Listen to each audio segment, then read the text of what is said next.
শান্তির বাজারের পিএমসি কেন্দ্রীয় বিদ্যালয় বগাফায় অনুষ্ঠিত হলো ৩৭তম regional level youth parliament competition 2026-27। প্রদীপ প্রজ্বলনের মাধ্যমে অনুষ্ঠানের সূচনা করেন শান্তির বাজার বিধানসভা কেন্দ্রের বিধায়ক প্রমোদ রিয়াং। অনুষ্ঠানে উপস্থিত ছিলেন কেবিএস এর অ্যাসিস্ট্যান্ট কমিশনার সত্যবীর সিং, পিএমসি কেন্দ্রীয় বিদ্যালয় বগাফার প্রিন্সিপাল রাজেশ মিনা এবং বিলোনিয়া জওহর নবোদয় বিদ্যালয়ের প্রিন্সিপাল রিচা শর্মা। অনুষ্ঠানে বক্তব্য রাখতে গিয়ে বিধায়ক প্রমোদ রিয়াং প্রতিযোগিতায় অংশগ্রহণকারী বিভিন্ন বিদ্যালয়ের ছাত্রছাত্রীদের সাফল্য কামনা করেন।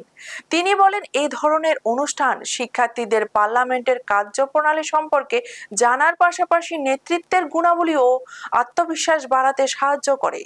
ভবিষ্যতে ছাত্রছাত্রীরা বিভিন্ন সরকারি দপ্তরের দায়িত্ব পালন কিংবা রাজনীতিতে যুক্ত হয়ে নিজেদের প্রতিভা তুলে ধরতে পারবে বলেও আশা প্রকাশ করেন বিধায়ক। 2 দিন ব্যাপী এই অনুষ্ঠানে বিভিন্ন বিদ্যালয়ের ছাত্রছাত্রীদের মধ্যে ব্যাপক উৎসাহ উদ্দীপনা লক্ষ্য করা যায়।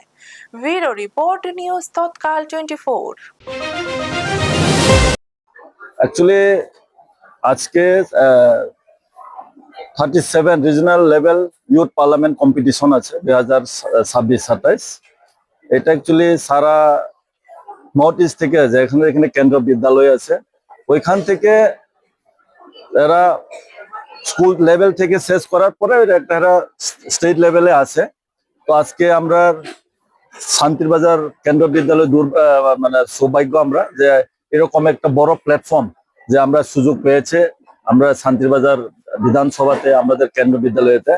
তো আমি যারা পার্টিসিপেন্ট যারা করেছেন তাদেরকে ধন্যবাদ জানাই, যাতে তারা ভবিষ্যতে যাতে তারাও কেউ এখান থেকে রাজনীতিতে তারা পাও দিতে পারে, কেউ মিনিস্টার হিসাবে, কেউ এমএলএ হিসাবে, কেউ এমপি হিসাবে, কেউ পঞ্চায়েতের প্রধান হিসাবে বা মেম্বার হিসাবে, পৌর পরিষদ হোক বা জেলা পরিষদ হোক, এখান থেকে ওরা ওই জায়গাতেই ওই লেভেলে যাবে।